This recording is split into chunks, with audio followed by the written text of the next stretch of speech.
Salut à tous, c'est Lunaris. Aujourd'hui, le test de la MG4 Luxury de 2023.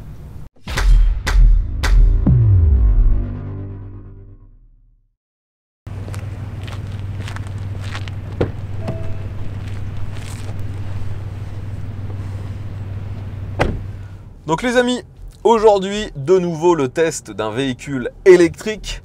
Ça, bien sûr, grâce à l'un de mes abonnés qui n'a pas hésité à venir jusqu'ici afin que je puisse tester ce nouveau véhicule.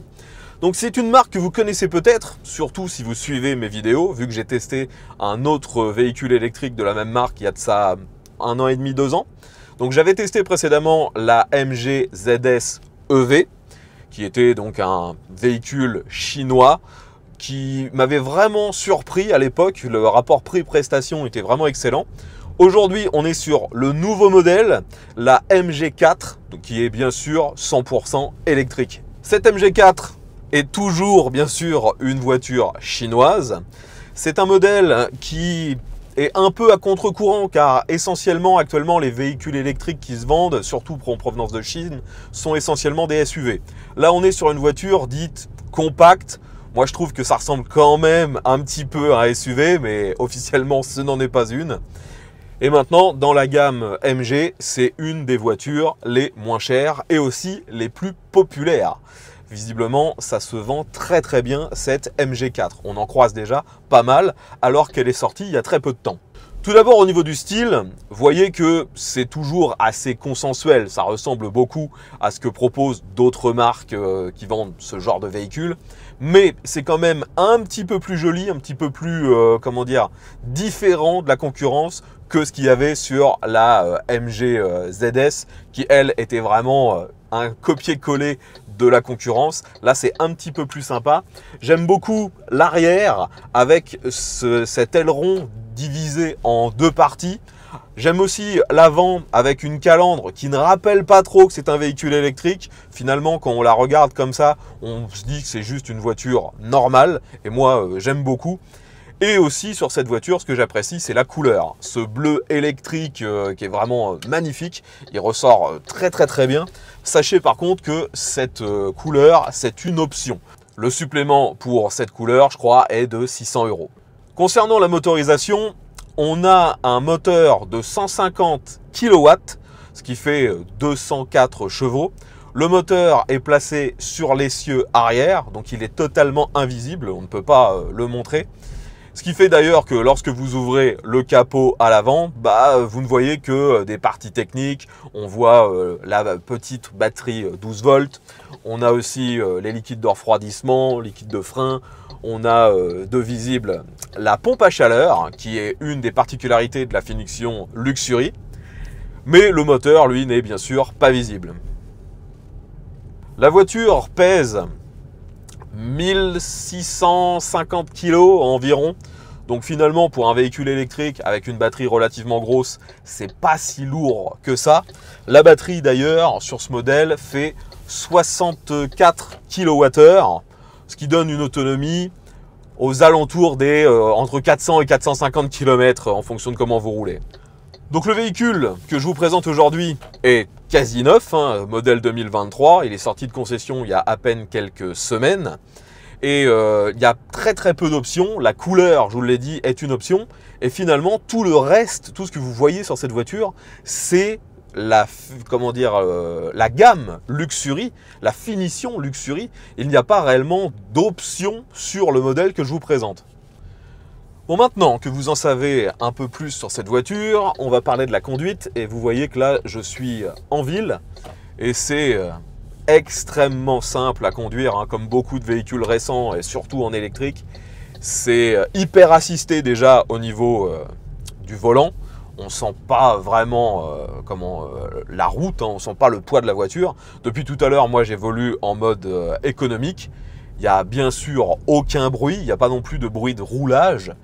C'est hyper tranquille et la vision autour de nous est assez bonne, mais en même temps, vous pouvez voir que les vitres commencent à une hauteur assez balèze. Donc finalement, c'est quand on veut voir ce qui se passe juste à côté du véhicule que c'est un peu compliqué. Mais sinon, devant nous, sur les côtés, même derrière, on voit assez bien.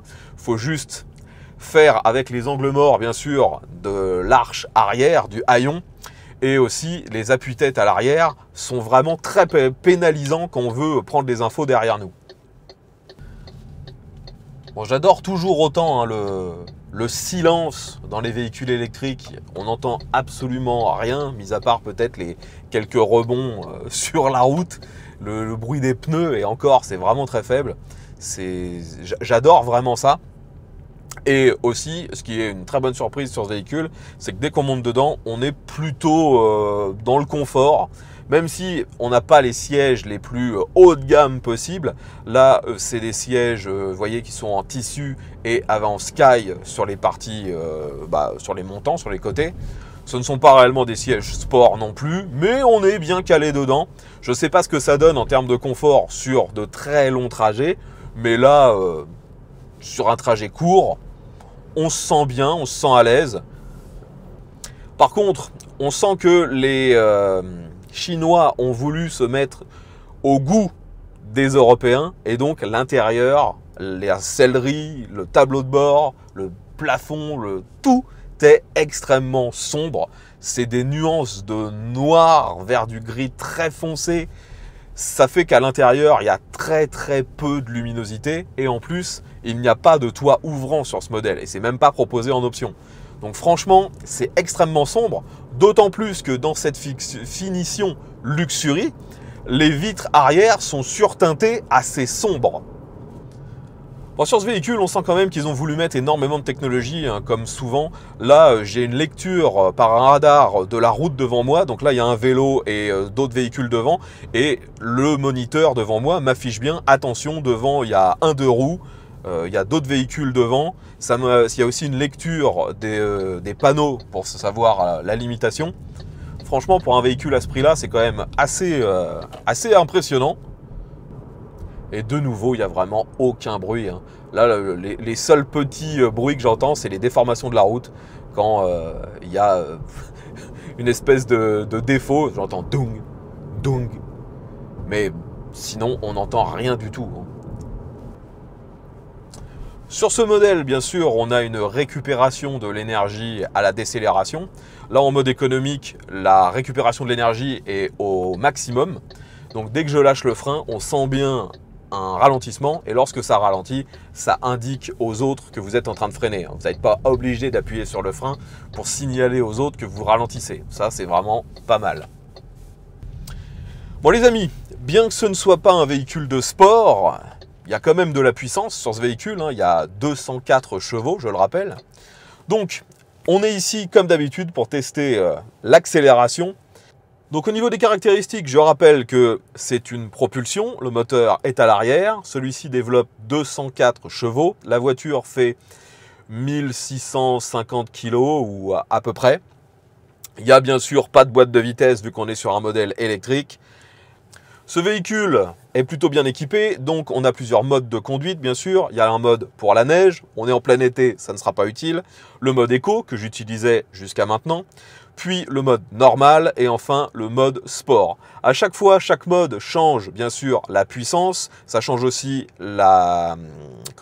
l'accélération, le ressenti à la pédale et le niveau de récupération d'énergie. Donc aujourd'hui, ce qu'on veut, c'est vraiment voir ce que ça donne au maximum, donc je vais faire ça en mode sport et peut-être que dans l'autre sens je le referai en mode normal ou en mode éco pour voir s'il y a une grosse différence. Allez, c'est parti, let's go. Donc première accélération en mode sport. Donc on est à une bonne accélération, mais ça a un peu quand même de mal avant 20 km/h. Là j'arrive à 100. Maintenant je freine. Eh bien les amis, je suis surpris par le freinage car finalement j'ai pas appuyé extrêmement fort et déjà j'étais en train de clouer la voiture sur place, l'ABS commençait à se déclencher, les freins sont vraiment balèzes. Maintenant, on va faire un petit demi-tour, donc je tourne à fond, c'est une propulsion donc logiquement on devrait tourner pas trop mal. Vous voyez que quand je tourne, on a tout le système de caméra à 360 degrés qui s'affiche afin d'être sûr qu'on ne va pas tout taper quelque chose. Ça fonctionne super bien, donc aucun problème. Maintenant, je change de mode. Je vais me mettre en mode normal. Voyons s'il y a une différence. C'est reparti. Et ensuite, on va refaire un bon freinage. Allez, let's go, pied au plancher. J'aime bien la sonorité quand on accélère. Et 100. Maintenant, je freine, je pile.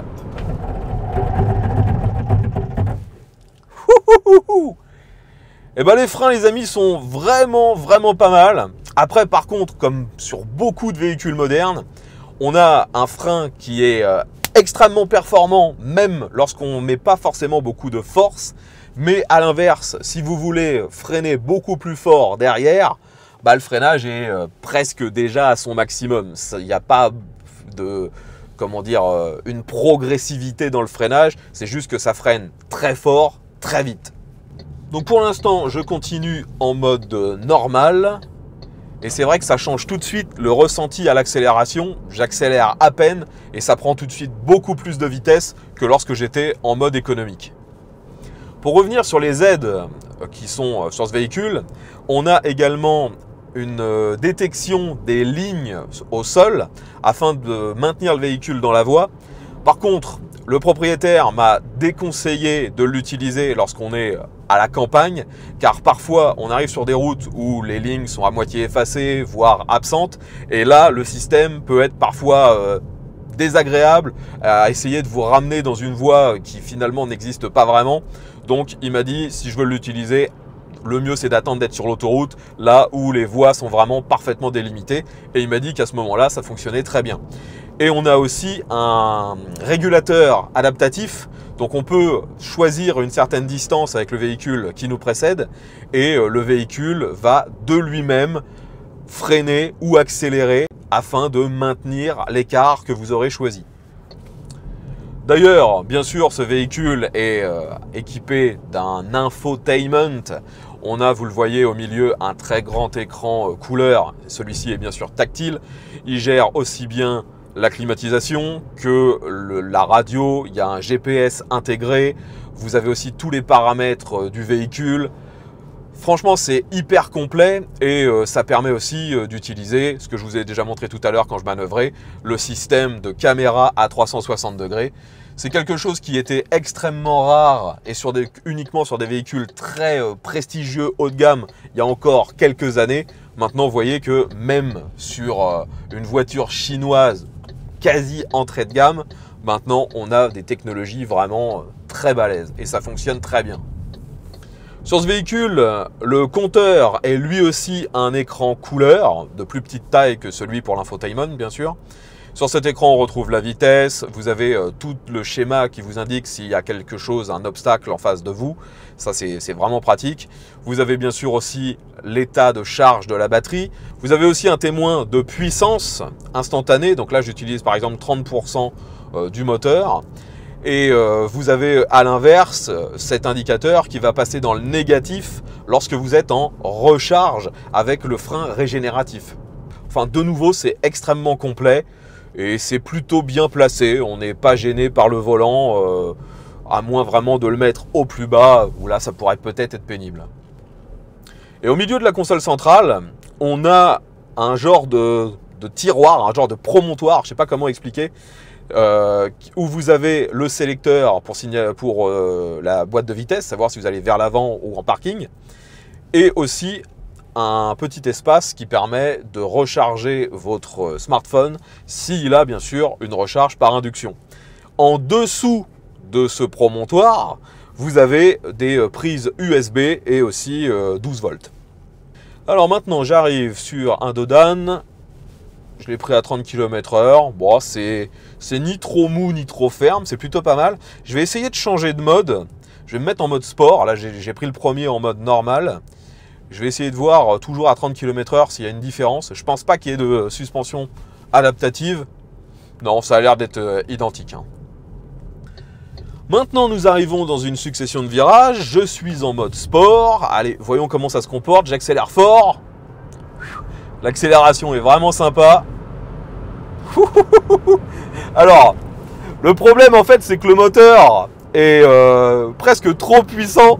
Les suspensions, par contre, quand on veut vraiment rouler fort, on sent que sur les bosses, ça commence à rebondir un peu. C'est pas un véhicule de sport. La tenue de route est plutôt bonne, hein, et les relances sont excellentes lorsqu'on réaccélère fort. Par contre, c'est vrai que le siège ne vous maintienne pas assez, les suspensions sont pas assez fermes.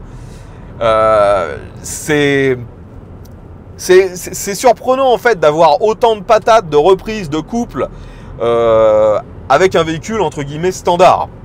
Il faut savoir qu'actuellement MG est en train de vendre également une version un peu plus sport de cette MG4 et celle-ci aura encore plus de puissance, presque le double, peut-être même plus du double de celle-ci, et elle sera en 4 roues motrices. Et j'espère bien sûr que cette version sport aura de meilleures suspensions. Là, les suspensions en roulant normalement, il n'y a vraiment pas de problème. Par contre, lorsque vous voulez rouler très fort à faire un peu l'imbécile, on arrive, je veux dire, assez vite aux limites. On sent bien que si on force trop, on risque de se mettre en danger.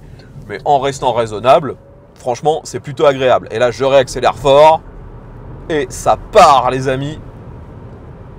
C'est toujours ce qui est génial, une fois de plus, avec l'électrique, hein. Les reprises sont dingues.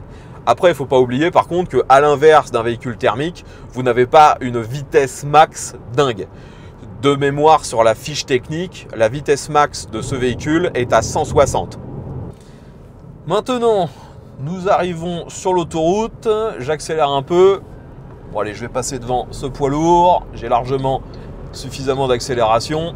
Je vais même dépasser cette voiture, enfin cette camionnette. Et je me retrouve très très vite au maximum autorisé, hein. Franchement, de nouveau les performances sont là, hein. Et là, sur l'autoroute, il n'y a pas spécialement de bruit d'air. De nouveau, c'est plutôt tranquille, plutôt bien insonorisé, hein. Je vais essayer de faire une reprise. Donc là, je suis à 110. J'accélère à fond. 120, 125, 130, 135, 140. Et ça ne s'arrête pas, hein. Donc, je ne sais pas si la limite est vraiment à 160. Mais si elle est à 160, je peux vous assurer qu'on y arrive très très vite, hein. Parce que ça marche très très fort, en fait, hein. De nouveau, on ne s'attend pas à ça d'un véhicule de ce genre et qui est de nouveau connoté entrée de gamme. MG, c'est chinois, je dirais que c'est dans l'esprit de certains presque au niveau de Dacia, hein. Bon, nous sortons maintenant de l'autoroute. Vous avez pu voir que les performances sont largement suffisantes. Sur ce modèle, tout l'éclairage est à LED. C'est d'ailleurs noté sur les feux arrière, je crois, le système propriétaire LED de chez MG. C'est assez esthétique, hein, aussi bien devant que derrière. C'est vraiment classe. Et à l'arrière, on a même des petites LED. J'ai quasiment pas pu les filmer parce que ça se voit presque que de nuit. Mais il y a des formes qui sortent en fait du feu arrière. Et c'est très esthétique et je suis assez surpris de nouveau de voir ça sur un véhicule connoté entrée de gamme. Bon, bien sûr, on est sur une voiture d'un gabarit standard, donc on s'attend à avoir les aspects pratiques d'une voiture de ce gabarit. Et finalement, c'est pas très différent d'une voiture normale. J'ai essayé bien sûr de me mettre derrière. Je vous mets les images lorsque j'ai testé ça. Les amis, me voilà maintenant à l'arrière de cette MG4. Donc, c'est un véhicule qui est quand même d'une taille respectable. Donc, un adulte passe à l'arrière sans aucun problème. Je dirais même qu'on peut en mettre 2,5. On est bien, les sièges sont plutôt confortables. Même finition devant que derrière pour les sièges, hein. On retrouve ces surpiqûres bleues. Petite surprise, on a uniquement 2 appuis-têtes. Il n'y a pas d'appui-tête pour la place du milieu. En termes de rangement à l'arrière, vous avez, vous voyez, un porte-document juste ici. Juste au-dessus, on peut mettre des smartphones juste ici. Et ça sur les 2 sièges, ça c'est vraiment pas mal. Dans les portes, on a un vide-poche de chaque côté. Et on a le contrôle des vitres électriques pour l'arrière. Après, sinon, c'est relativement sommaire. Il n'y a pas de contrôle de la climatisation ou des aérations depuis l'arrière. Ici, au milieu, vous avez juste un tout petit vide-poche et aussi une prise USB. Et ce qui me surprend le plus, moi, à l'arrière, c'est l'absence de poignée. Il n'y a rien du tout. D'ailleurs, il n'y en a ni à l'arrière, ni devant. C'est assez surprenant. Au niveau des rangements, c'est également assez standard pour la catégorie. Lorsque vous ouvrez le haillon, vous arrivez donc sur un espace de rangement assez profond. Il y a sous le plancher un autre rangement où on peut mettre par exemple les câbles de recharge. C'est plutôt pratique. On peut rabattre les sièges, c'est un système 2 tiers, 1 tiers afin d'avoir un fond quasiment plat et donc d'augmenter énormément l'espace de rangement. Et à l'intérieur, on retrouve des vides-poches dans les portes. On a aussi une boîte à gants qui, j'avoue, par contre est assez petite. On a sur la console centrale des porte-gobelets, un petit rangement au milieu et ensuite dans la coudoir un autre rangement. Donc franchement, c'est normal en fait. C'est ni mieux ni pire que la plupart des autres véhicules de ce gabarit vendus actuellement, que ce soit en électrique ou en thermique. Finalement, la seule déception, c'est qu'il n'y ait pas de rangement sous le capot avant, alors que le moteur est à l'arrière. Donc pour conclure, hein, vous l'avez vu, c'est pour moi une très bonne surprise de nouveau, parce que il n'y a pas réellement de défaut majeur sur ce véhicule, mis à part peut-être l'absence de poignée, et encore, il semblerait que ce soit résolu, qu'ils aient déjà corrigé le tir sur les modèles qui sortent de production actuellement. Donc MG semble vraiment attentif aux remarques des clients et franchement c'est une très très bonne surprise ce véhicule.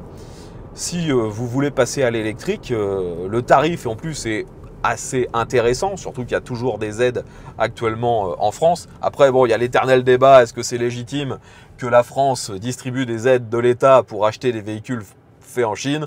Là, malheureusement, on vous aurait mon avis sur une autre vidéo. On va pas parler de ça maintenant. Mais c'est quand même intéressant. Le tarif du modèle que je vous présente aujourd'hui, hors aide, c'est 37 000 ou 38 000 euros. Si vous arrivez à avoir les aides, ça peut baisser à environ 30 000. Donc finalement, le tarif par rapport à l'équipement, aux prestations, l'autonomie, la taille de la batterie, la puissance, c'est vraiment pas mal, hein. Et finalement, j'ai beau chercher, je vois pas de machine équivalente au même tarif. En plus, faut pas oublier que les MG sont garantis 7 ans ou 150 000 km. Et que les révisions sont assez espacées, je crois que c'est tous les 25 000. Et globalement, sur ce genre de véhicule électrique, les révisions, il n'y a pas grand chose à vérifier, hein. Ils vont vérifier les trains roulants, les suspensions, très certainement faire les mises à jour électroniques s'il y en a à faire. Mais sur ce genre de véhicule électrique, le coût à l'utilisation et à l'entretien est assez faible. Donc pour conclure, je dirais qu'au fil des années, je vois bien que MG s'améliore. Déjà, c'était très bon sur la ZS EV que j'ai pu tester il y a 1 an et demi. Là, c'est encore meilleur sur ce modèle. Les tarifs sont toujours extrêmement concurrentiels. Je pense que si ça continue, on va quasiment tous rouler en véhicule électrique chinois parce que économiquement, ce sera ce qui aura de plus intéressant. Enfin voilà les amis, je pense maintenant avoir fait le tour des caractéristiques de cette MG4 Luxury de 2023. Si vous avez des questions, l'espace commentaire est là pour ça. Si vous avez déjà pris possession de ce modèle ou des autres finitions, n'hésitez pas à nous faire part de votre retour d'expérience. Et si vous en avez même juste testé une, pareil, donnez votre avis, ce sera intéressant. De mon côté, je tiens encore à remercier mon abonné qui est venu me prêter cette machine quasi neuve sur mon lieu de tournage habituel, qui, je le répète, est en Normandie. Donc si comme lui, vous avez un véhicule que vous aimeriez me voir tester, n'hésitez pas à me contacter. Tous les moyens de le faire sont dans la description. Et je le redis encore, mon lieu de tournage se situe en Normandie, près de Rouen. Si vous avez apprécié ce test, N'oubliez pas de mettre un petit pouce vers le haut, de partager la vidéo sur les différents réseaux sociaux et pensez également à vous abonner vu que, vous l'aurez compris, grâce à mes abonnés, il y a très régulièrement ce genre de test sur ma chaîne. Je vous remercie encore d'avoir regardé l'intégralité de cette vidéo. Je vous dis à bientôt et à tous.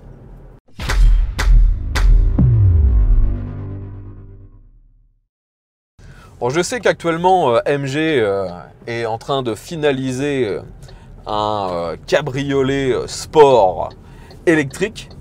Après, ce sera une voiture quand même relativement chère. J'espère que dans un deuxième temps, ils vont développer d'autres petites voitures sport plus économiques, plus compactes, que tout le monde pourra se payer. Ce qui permettrait de retrouver des coupés et des cabriolets abordables sur la route, ce qui actuellement n'existe quasiment plus.